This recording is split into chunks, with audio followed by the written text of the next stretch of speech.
Hello everyone.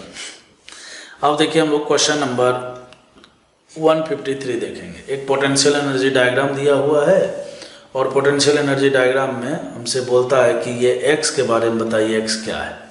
देखिए बच्चों, हर हमेशा जब भी आपको पोटेंशियल एनर्जी डायग्राम दिया हुआ हो, ठीक है, तो पोटेंशियल एनर्जी डायग्राम जो है किसी केमिकल रिएक्शन के बेस पर दिया हुआ होता है, रिएक्टेंट से प्रोडक्ट के बेस पर, ठीक है। तो अगर प्रोडक्ट की स्टेबिलिटी ज़्यादा होगी तो पोटेंशियल एनर्जी डायग्राम में जिसकी स्टेबिलिटी ज़्यादा होगी उसका एनर्जी उतना ही कम होगा, तो पी डायग्राम में वो इतना ही नीचे होगा। तो यहाँ पर देखिए वाई जो है नीचे है और डब्ल्यू ऊपर है, तो ये रिएक्टेंट है और ये प्रोडक्ट है। लेकिन अपने से ये सब नहीं पूछा गया, अपने से एक्स के बारे में पूछा गया, ठीक है।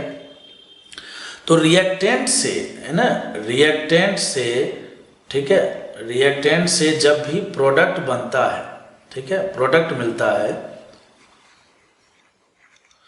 तो इसके बीच में एक स्थिति और होती है। वो स्थिति होती है इंटरमीडिएट की या फिर होती है ट्रांजिशन स्टेट की। क्या होती है? इंटरमीडिएट की या फिर ट्रांजिशन स्टेट की। हर हमेशा कहीं पर भी एक इंटरमीडिएट बनता है तो एक इंटरमीडिएट जो है दो ट्रांजिशन स्टेट से घिरा हुआ होता है। या फिर एक पहचानने का और भी तरीका है, ट्रांजिशन स्टेट जो है ना हमेशा मैक्सिमा पर एग्जिस्ट करता है और इंटरमीडिएट जो है पी डायग्राम में मिनिमा पर एग्जिस्ट करेगा। ये एक ट्रिक मैंने आपको दे दिया, आप इसको भी यूज कर सकते हो। तो यहाँ पर देखिए W से Y बन रहा है, तो Y के बनने के बीच में यहाँ पर जो है देखिए ये वाला जो पॉइंट है वो क्या है? मैक्सिमम पॉइंट ही तो है। समझ गए बात को? अगर ये कुछ इस तरह से होता तो ये मिनिमम पॉइंट होता। तो मिनिमम पॉइंट पर इंटरमीडिएट एग्जिस्ट करता है और मैक्सिमम पॉइंट पर कौन एग्जिस्ट करता है? ट्रांजिशन स्टेट, ठीक है। तो पी डायग्राम में जो ये एक्स दिखाया गया है वो क्या है? सिंपली एक ट्रांजिशन स्टेट को बताता है, ठीक है। चलिए अब हम लोग जो है क्वेश्चन नंबर 154 देखते हैं। कहता है कि right the following order correct heat of hydrogenation. देखिए हीट ऑफ हाइड्रोजनेशन के लिए सबसे पहला नंबर हमें ये देखना चाहिए कि सबसे ज़्यादा पाई बॉन्ड किस में है। क्यों देखना चाहिए ये? वो इसलिए क्योंकि देखिए हीट ऑफ हाइड्रोजनेशन का मतलब क्या हुआ? कोई भी एक अल्कीन सिस्टम है और हाइड्रोजनेशन का मतलब हुआ कि उसमें हाइड्रोजन ऐड करना है। तो जब भी किसी अल्कीन सिस्टम में हाइड्रोजन ऐड किया जाता है तो हीट जनरेट होता है, ठीक है, हीट रिलीज होता है, एक्सोथर्मिक प्रोसेस होता है, ठीक है। तो जब भी किसी अल्कीन सिस्टम में हम हाइड्रोजन ऐड करेंगे तो हीट रिलीज होगा। तो वो जो हीट रिलीज होता है उसी को हम लोग क्या बोलते हैं? हीट ऑफ हाइड्रोजनेशन बोलते हैं। तो आप सोच के देखिए कि यदि कोई अल्कीन सिस्टम है उसमें मान लीजिए एक पाई बॉन्ड है और कोई अल्कीन सिस्टम है उसमें मान लीजिए कि 4 पाई बॉन्ड है, तो भाई 4 पाई बॉन्ड है तो उसमें ज़्यादा हाइड्रोजन आपको ऐड करना पड़ेगा और आपको पता है कि जितना ज़्यादा हाइड्रोजन ऐड होगा उतना ही ज़्यादा हीट ऐड होने वाला है। तो इसीलिए यहाँ से एक फंडा, एक तरीका, एक लॉजिक बनाया गया कि वो सबसे पहला नंबर आप पाई बॉन्ड देखिए, ठीक है। तो यहाँ पर देखिए दुख की बात यह है कि सब में पाई बॉन्ड सेम ही है। तो कहता है कि अगर पाई बॉन्ड सेम हो तो कोई बात नहीं, तब फिर हम लोग देखेंगे स्टेबिलिटी। क्या देखेंगे बच्चों? स्टेबिलिटी देखेंगे, है ना। स्टेबिलिटी किसका? अल्कीन का, जिसमें डबल बॉन्ड होगा, अनसैचुरेटेड कंपाउंड, अल्कीन अल्काइन दोनों हो सकता है, ठीक है। तो उसकी स्टेबिलिटी देखेंगे। तो अब देखिए स्टेबिलिटी देखते हैं इसमें। तो इस stability inversely proportional to stability, inversely proportional to stability का मतलब यह हुआ कि जिसकी स्टेबिलिटी ज़्यादा होगी, है ना भाई, कोई कंपाउंड है, आप सोचिए कोई कंपाउंड है वो रिएक्टेंट साइड में ही उसकी स्टेबिलिटी ज़्यादा है। तो अगर कोई भी केमिकल रिएक्शन क्यों होता है? स्टेबिलिटी को प्राप्त करने के लिए। रिएक्टेंट से प्रोडक्ट जब भी हमें मिलता है तो स्टेबिलिटी बढ़ना चाहिए। अब अगर मान लीजिए कि कोई कंपाउंड ऐसा है जो जिसका रिएक्टेंट में ही स्टेबिलिटी ज़्यादा है, तो अगर रिएक्टेंट में स्टेबिलिटी ज़्यादा है तो इसका हम लोग प्रोडक्ट में कम से कम बदलने का कोशिश करेगा और कम से कम बदलने का कोशिश करेगा मतलब हीट कम से कम रिलीज होगा। तो इसीलिए यदि किसी कंपाउंड की स्टेबिलिटी ज़्यादा है, यदि किसी कंपाउंड की स्टेबिलिटी ज़्यादा है तो उसमें हीट ऑफ हाइड्रोजनेशन क्या होगा?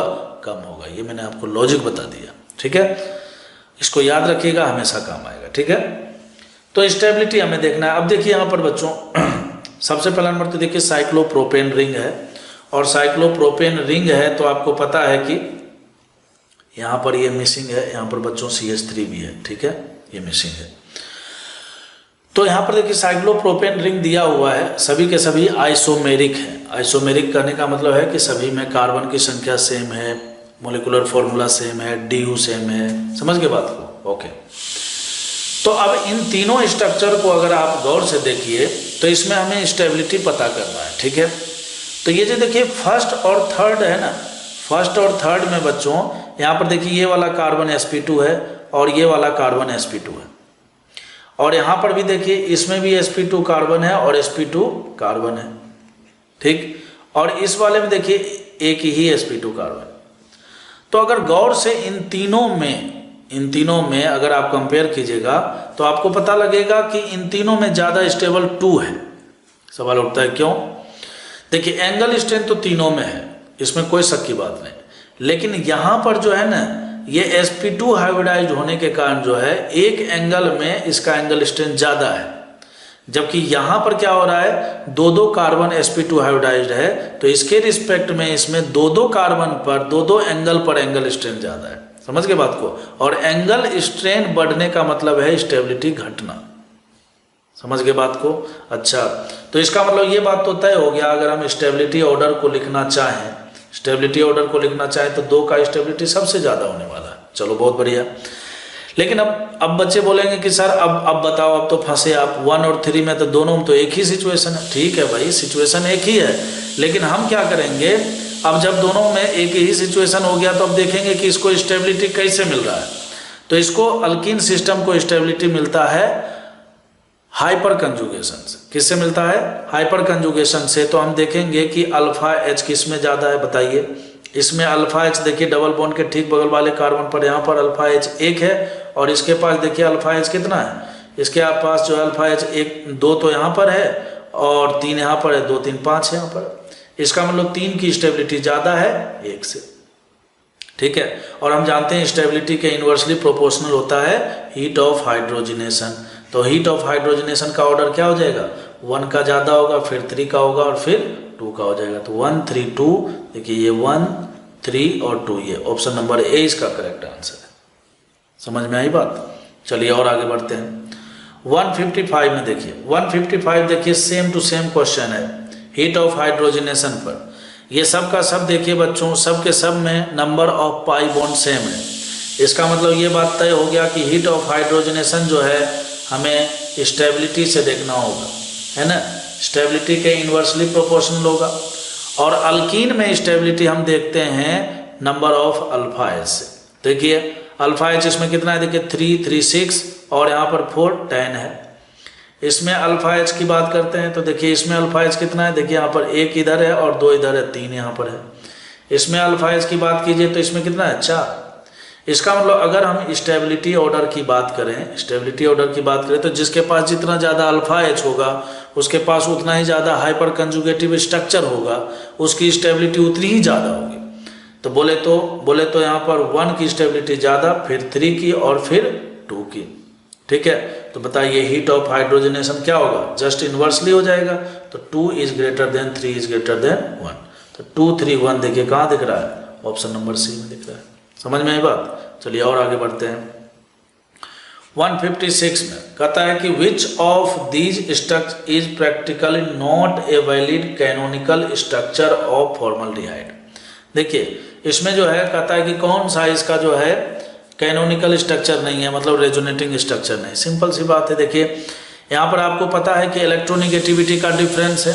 ठीक है, कार्बन और ऑक्सीजन में इलेक्ट्रोनिगेटिविटी का डिफरेंस होता है, और इलेक्ट्रोनिगेटिविटी डिफरेंस के कारण इसका जो एक RS है वो इस प्रकार से बनेगा कि जिधर इलेक्ट्रोनिगेटिव, जो एलिमेंट इलेक्ट्रोनिगेटिव ज़्यादा है, भाई इलेक्ट्रॉन तो वही खींचेगा ना ज़्यादा, तो इधर खींचेगा तो क्या हो जाएगा, तो ये देखिए पाई इलेक्ट्रॉन इधर आएगा तो यहाँ पर आ गया निगेटिव चार्ज और यहाँ पर आ गया पॉजिटिव चार्ज। जबकि यहाँ पर क्या दिखाया हुआ है, यहाँ पर उल्टा दिखाया हुआ है। यहाँ ये दिखाने का कोशिश किया गया है कि नहीं कार्बन के तरफ ही इलेक्ट्रॉन खुलेगा। भाई कार्बन के तरफ इलेक्ट्रॉन कैसे खुल जाएगा, है ना, कार्बन इलेक्ट्रॉन को कैसे खींच लेगा।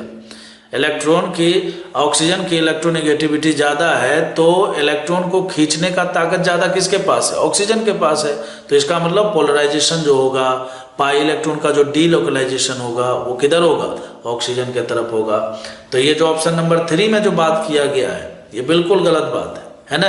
ये ऐसा बिल्कुल भी संभव नहीं है, ये चीज़ नहीं हो सकता है। ठीक है, तो कहता है इसमें यही तो पूछा है, बताओ इसमें कौन सा वैलिड नहीं है? तो ऑप्शन नंबर 3 इसका करेक्ट आंसर है। ठीक है।